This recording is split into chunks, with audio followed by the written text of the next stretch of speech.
కార్తీక పురాణము మొదటి రోజు పారాయణము. శౌనకాదులకు సూతుడు కార్తీక పురాణము చెప్పుట. శ్రీ అనంతకోటి బ్రహ్మాండ నాయకుడైన భగవంతుని సృష్టిలో విశిష్టమైన శ్రీనైమిషారణ్యానికి విచ్చేసిన సూతమహర్షిని సత్కరించి సంతుష్టుడిని చేసి స్థానికులైన శౌనకాది ఋషులు ఆయన వద్దకు వచ్చి సకల పురాణగాథ అయిన సూతముని కలికల్మష నాశానకం అయిన కైవల్యదాయకమైన కార్తీకమాస మహత్యము వినిపించి మమ్మల్ని ధన్యులను చేయమని అడిగారు.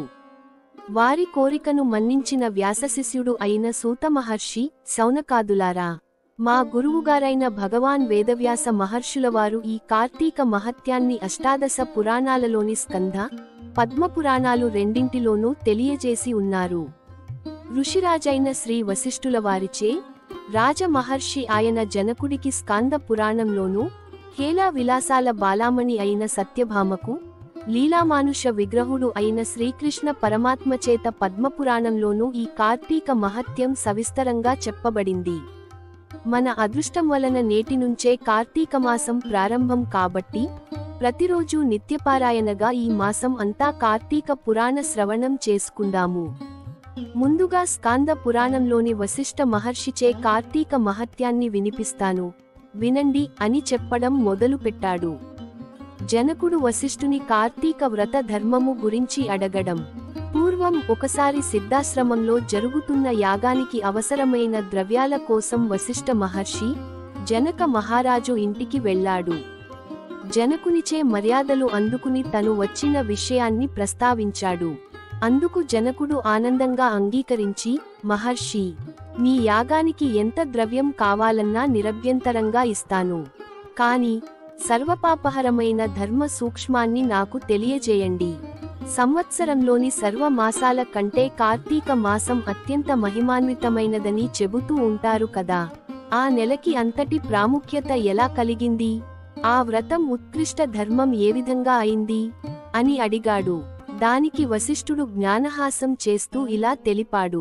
జనక మహారాజా, పూర్వజన్మలో ఎంతో పుణ్యం చేసుకుంటే కానీ సత్వశుద్ధి కలిగిన నీవంటి వారికి మాత్రమే ఇటువంటి పుణ్యప్రదమం అయినది, విన్నంత మాత్రమే అన్ని పాపాలను అంచివేసేది అయిన కార్తీక మహత్యం వినాలనే కోరిక కలుగుతుంది.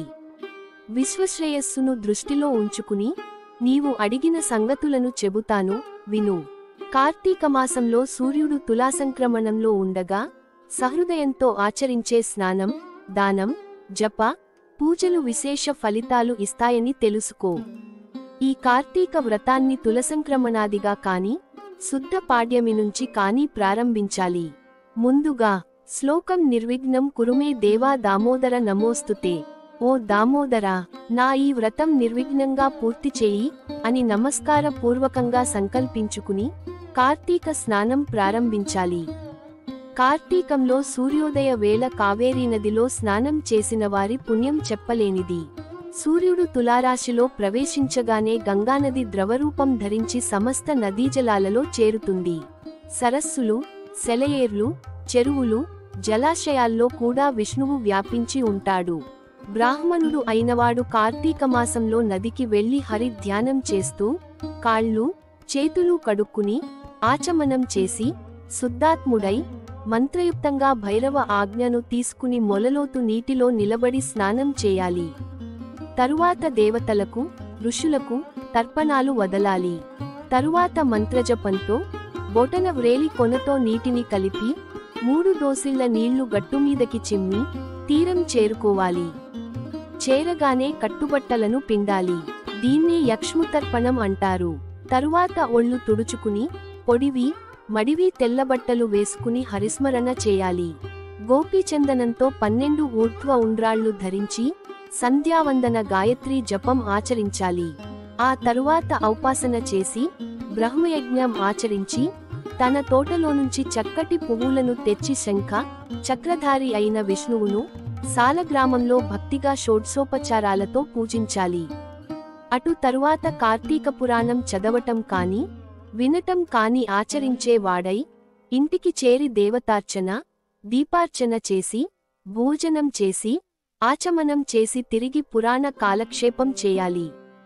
సాయంకాలం అవగానే ఇతర పనులు అన్నీ ముగించుకుని విష్ణు ఆలయంలో కాని శివాలయంలో కాని యథాశక్తి దీపాలను పెట్టి అక్కడి స్వామిని ఆరాధించి భక్షభోజ్యాదులు నివేదించిన తరువాత శుద్ధమైన మాటలతో వారిని స్తుతించి నమస్కారం చేయాలి. ఈ కార్తీకమాసం అంతా ఈ విధంగా వ్రతాన్ని చేసినవారు పునర్జన్మ లేకుండా వైకుంఠంలో స్థిరనివాసం పొందుతారు. ప్రస్తుత పూర్వ జన్మలలో చేసిన పాపాలు అన్నీ కూడా కార్తీక వ్రతం వలన హరించిపోతాయి. వర్ణం, లింగభేదం, వయస్సుతో సంబంధం లేకుండా ఈ వ్రతాన్ని ఆచరించినవారు ఎవరైనా మోక్షం పొందటానికి అర్హులు అవుతారు అనడంలో ఎటువంటి సంకోచం లేదు. జనకరాజా తనకు తానుగా ఈ వ్రతాన్ని ఆచరించలేకపోయినా ఇతరులు చేస్తుండగా చూసి అసూయ లేకుండా ఆనందించేవాడికి ఆ రోజున చేసిన పాపాలు అన్నీ విష్ణుకృప అగ్నిలో ఆహుతి అయిపోతాయి. మొదటి అధ్యాయం సమాప్తం. మొదటి రోజు పారాయణం సమాప్తం.